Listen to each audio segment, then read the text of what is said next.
सन 1948 की बात है। भारत स्वतंत्र हो चुका था, किंतु गांवों के भीतर की आस्थाएं, साधनाएं और अंधविश्वास वैसा ही ज्यों के त्यों थे।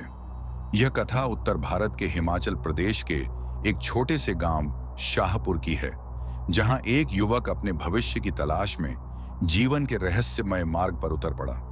ऊंचा कद, गेहुआ रंग, गंभीर आंखें और एक निरंतर सोच में डूबा हुआ चेहरा। उसके पिता गांव के वैद्य थे और मां एक धार्मिक स्त्री जो हर शनिवार को पीपल पर दिया जलाना नहीं भूलती थी। मानवेंद्र बचपन से ही मौन प्रिय और एकांत प्रिय था। वह अक्सर गांव के पीछे वाले श्मशान की ओर चला जाता और घंटों पीपल के वृक्ष के नीचे बैठा रहता। कुछ लोग कहते यह लड़का कुछ अलग है और कुछ कहते कहीं ये किसी तांत्रिक के चक्कर में न पड़ जाए।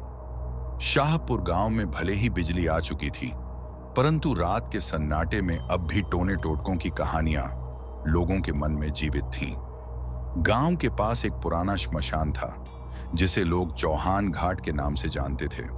कहते थे वहां एक समय में एक तांत्रिक ने रक्त पिशाचिनी की सिद्धि करने का असफल प्रयास किया था और तब से वहां आत्माएं भटकती थीं। मानवेंद्र इन बातों को मजाक नहीं समझता था। उसे रहस्यमय शक्तियां आकर्षित करती थीं।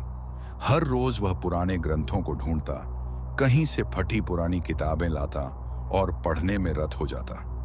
मानवेंद्र के मन में एक प्रश्न गहराता चला गया। क्या मनुष्य मृत्यु से परे भी कुछ अनुभव कर सकता है? क्या कोई शक्ति ऐसी है जो संसार की सीमाओं से परे जाकर ज्ञान देती हो?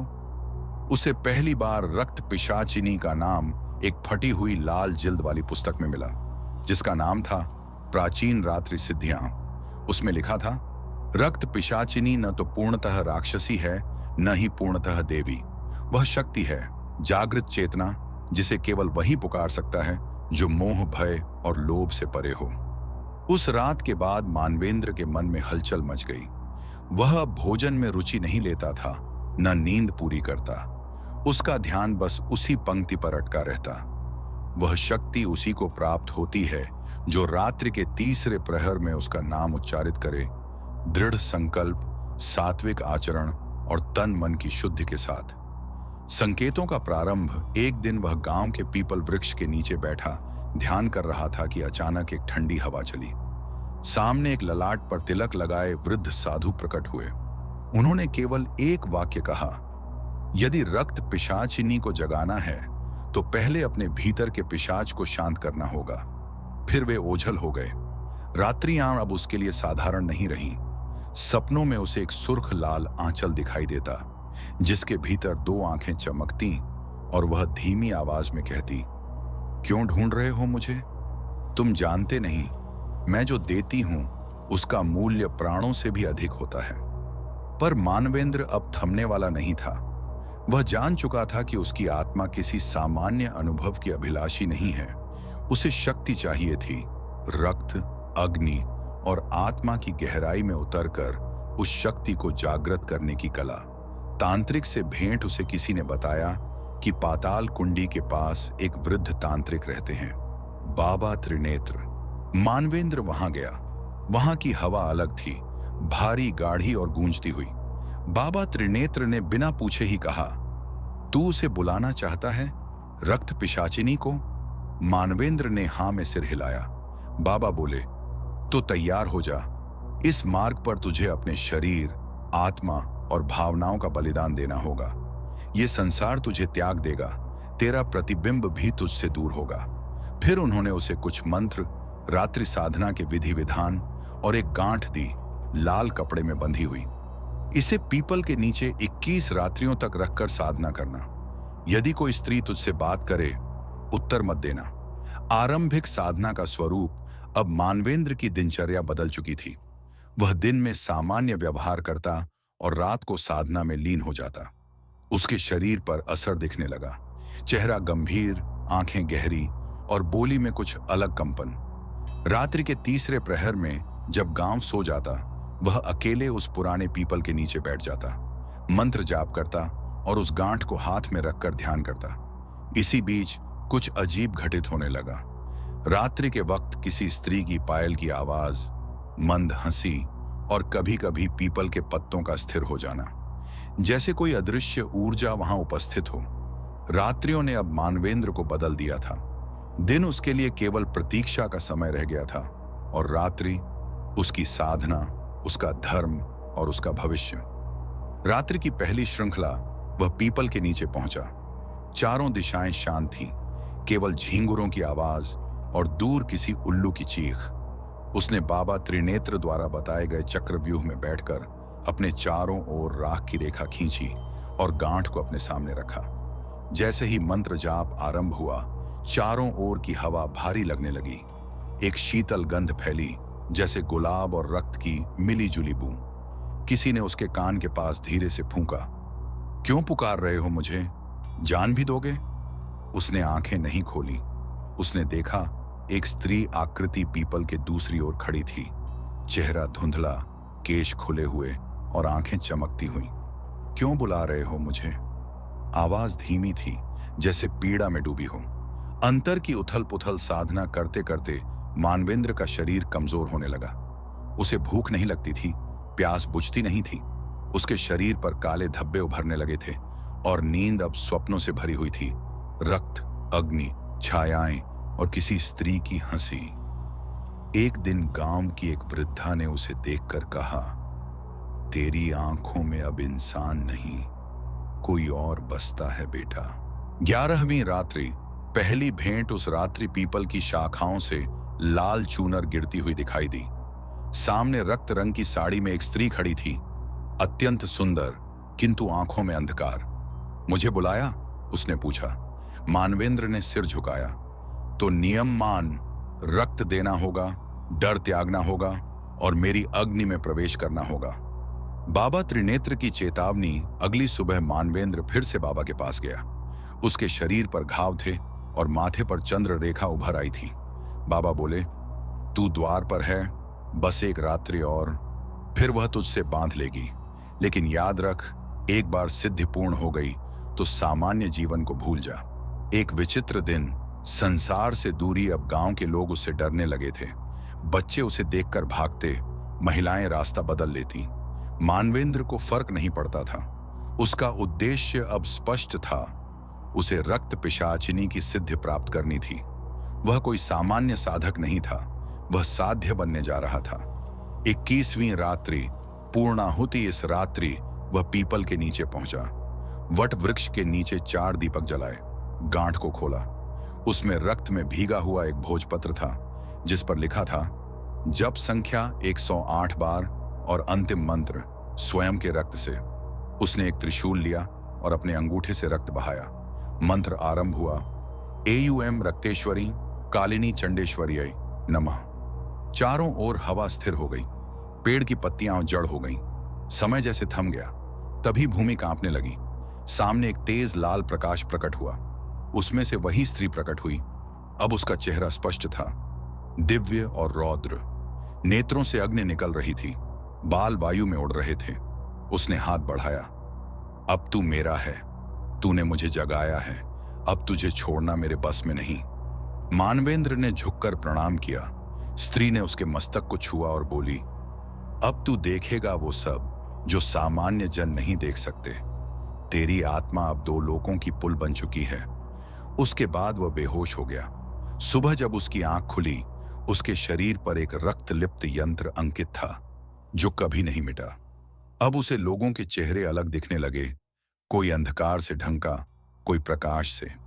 अब वह भविष्य बता सकता था, पर हर भविष्य की एक कीमत थी। कभी उसके सामने कोई रोता तो वह उसका दुख बिना कहे जान लेता। कभी कोई स्त्री उसे देखती तो उसे उसकी आत्मा की पीड़ा महसूस हो जाती। सिद्धि की रात्रि के बाद मानवेंद्र अब कोई साधारण मनुष्य नहीं रह गया था। वह उठता तो समय नहीं चलता, चलता तो हवा ठहर जाती, बोलता तो शब्दों में कंपन होता। अब वह उसकी छाया में था, रक्त पिशाचिनी की छाया में। गांव के लोग उसके निकट आने से डरने लगे थे। मंदिर में प्रवेश करते समय दीपक बुझ जाते, गायें पास नहीं आती, कुत्ते गुर्राने लगते। पर वह स्वयं इस बदलाव से विचलित नहीं था। उसकी आत्मा अब 2 लोकों से बन चुकी थी, एक इस धरती से, दूसरा उस रक्त भरे श्मशानी संसार से। रात्रि को उसने स्वप्न में देखा, वह एक पहाड़ी टीले पर खड़ा है। सामने रक्त से लाल हुई भूमि और रक्त पिशाचिनी नृत्य कर रही है। वह हंसती चिल्लाती और हर नृत्य की ध्वनि पर कोई आत्मा जलती थी। ये तेरे लिए है, उसने कहा। अब तू मेरा पुजारी है, तेरे कर्मों से ही मैं और शक्तिशाली बनूंगी। अब जब वह किसी व्यक्ति की आंखों में देखता, उसे उस व्यक्ति का अगला कर्म दिखता। एक दिन गांव का एक युवक रोता हुआ आया, बोला, मेरी मां बहुत बीमार है, मुझे मार्ग दिखा दो। मानवेंद्र ने उसकी ओर देखा और शांत स्वर में बोला, तेरी मां की आत्मा अब शरीर में नहीं, वह तो एक नियम के पेड़ पर बैठी है, उसे छोड़ दे। युवक कांपने लगा। दूसरे दिन उसकी मां की मृत्यु हो गई। लोगों में भय फैलने लगा। ये कोई योगी नहीं, कोई पिशाचों का साथी है। एक रात्रि फिर उसकी उपस्थिति हुई। वीणा, वही पिशाचिनी, वही जादुई सौंदर्य और भय का स्वरूप। तू अब तैयार है। अब तुझे मेरे लिए एक प्रवाह बनाना होगा, ऐसा स्थान जहां मेरी शक्ति बह सके और मेरी अग्नि प्रस्फुटित हो। स्थान? मानवेंद्र ने पूछा। हाँ, एक पुराना कुआं, जहां मेरे जैसे और बंधे पड़े हैं। वहां तुझे मुझे प्रतिष्ठित करना है और फिर तुझे मिलेगा अंतिम अनुभव। गांव से 5 कोस दूर एक वीरान स्थान पर वह कुआं था। चारों ओर बबूल के कांटे, जमीन फटी हुई और हवाओं में सन्नाटा। उसने अपने हाथों से वहां एक छोटा मंदिर बनाया। मिट्टी, राख, रक्त और हवन से बना हुआ एक त्रिकोणीय स्थल। वहीं उसने उसका यंत्र स्थापित किया, एक ताम्र पत्र जिस पर रक्त से लिखा था, AUM कालिनी रक्तेश्वरी देव्य नमः। अब मानवेंद्र को कुछ विशेष क्षमताएं प्राप्त हो चुकी थीं। वह किसी के भी भीतर का भय पढ़ सकता था। वह आत्माओं की उपस्थिति को महसूस कर सकता था। वह लोगों के कर्म बंधन को देख सकता था, कौन किससे जुड़ा है और क्यों। गांव के बाहर वाले अब उसकी पूजा करने लगे। लोग दूर दूर से आकर पूछते, महाराज, मेरी बेटी पर किसी आत्मा का साया है। मेरे खेत में आवाजें आती हैं। मुझे रात को कोई बुलाता है। वह बस आंखें बंद करता और उत्तर देता, यह सत्य है या माया, निर्णय तेरे कर्म से होगा। एक रात्रि रक्त पिशाचिनी ने उसे अंतिम दर्शन दिए। उसने कहा, अब तू सिद्ध हो गया है, लेकिन तेरे जीवन का मार्ग तेरे कर्म नहीं, मेरे संकेत तय करेंगे। तू अगर मेरा अपमान करेगा तो तेरा शरीर जीवित रहेगा, पर आत्मा जल जाएगी। और यदि मैं सेवा करता रहूं तो तुझे ऐसे रहस्य मिलेंगे जो मानवता को कंपा देंगे। तू बनेगा 2 लोकों के बीच का द्वार। अब मानवेंद्र कोई सामान्य व्यक्ति नहीं था। वह एक जीवित माध्यम था, जहां से आत्माएं बात करती, जहां से अंधकार बहता और जहां कोई अनजाना भय रात की चुप्पी में जाग जाता। सिद्धि प्राप्त कर लेने के बाद मानवेंद्र का जीवन बाहर से शांत पर भीतर से भयंकर तूफानों से भरा हुआ था। वह अब गांव में पिशाच तांत्रिक के नाम से जाना जाता था, लेकिन उसके हृदय में अब भी एक बालक जीवित था, जो सिर्फ एक बार उस आत्मा को जानना चाहता था, न कि उसे जीवन भर की बंधन में बांधना।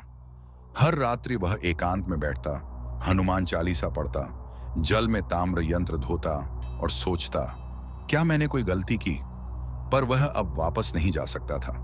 पिशाचिनी अब उसी के शरीर से संसार में प्रवेश करती थी। गांव में अचानक अजीब घटनाएं घटने लगीं। पीपल के पेड़ पर कोई स्त्री सफेद वस्त्र में झूलती दिखती। गांव के कुओं में पानी लाल हो जाता। मंदिर में दीपक अपने आप बुझ जाते।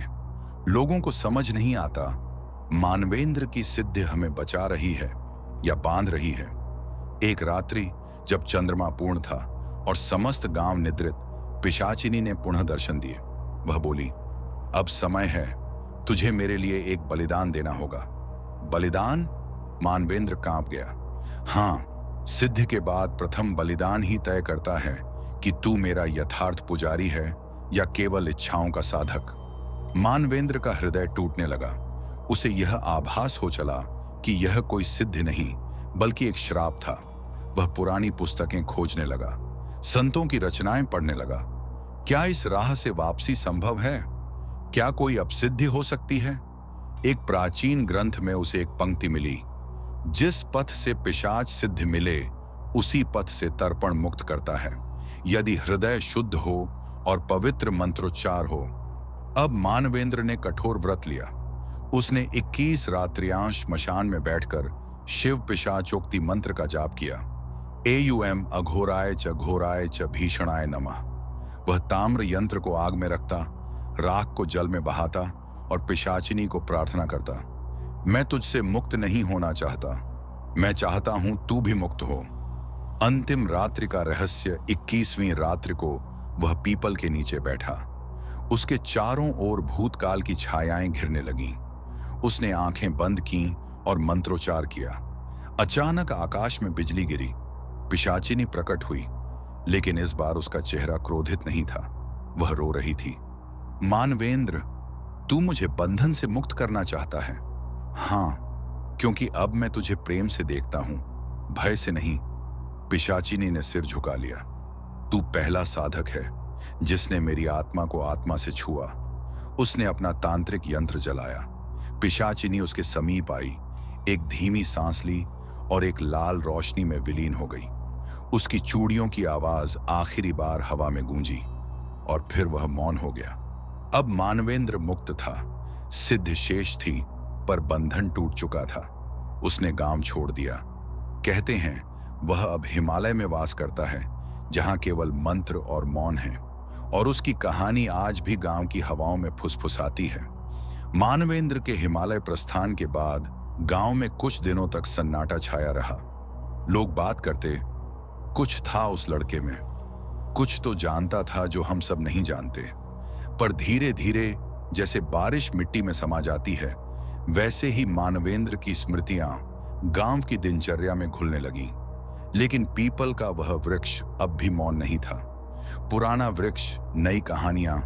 एक दिन गांव के छोटे बच्चों ने बताया, रात में सफेद साड़ी वाली बाई अब नहीं आती, अब वहां दीपक जलता है, कोई गाता है। बूढ़े जन बोले, यह वृक्ष अब शुद्ध हो गया है, लगता है किसी ने उसकी आत्मा को मुक्ति दी है। लोग अब वहां पूजा करने लगे। जहां पहले डर था, अब श्रद्धा थी। मानवेंद्र के जाने के बाद कुछ युवाओं को तंत्र, वेद और पुरातन साधना में रुचि हुई। उन्होंने न केवल सिद्धि के लालच को छोड़ा, बल्कि साधना को आत्मशुद्धि का माध्यम बनाया। एक युवक, अर्जुन, मानवेंद्र की पुस्तकों को संजोकर गांव में एक छोटा तांत्रिक अध्ययन केंद्र स्थापित करता है, जहां वह कहता है, तंत्र सिर्फ भय नहीं है, वह ज्ञान है, श्रद्धा है, साधना है। सालों बीतते हैं। एक दिन गांव के डाकघर में एक पत्र आता है, हाथ से लिखा हुआ, पुराने कागज पर, मैं अब मुक्त हूं, और वह भी पीड़ा से, प्रेम से और पिशाचत्व से। यह राह कठिन थी पर संभव थी। जिसने डर को देखा वही भय को हरा सकता है। मानवेंद्र। गांव के प्रधान ने वह पत्र मंदिर में रखवाया। अब वह पत्र श्रद्धा का प्रतीक है और लोग उसे पढ़कर कहते हैं, डर को पहचानो पर उसका पूजन मत करो।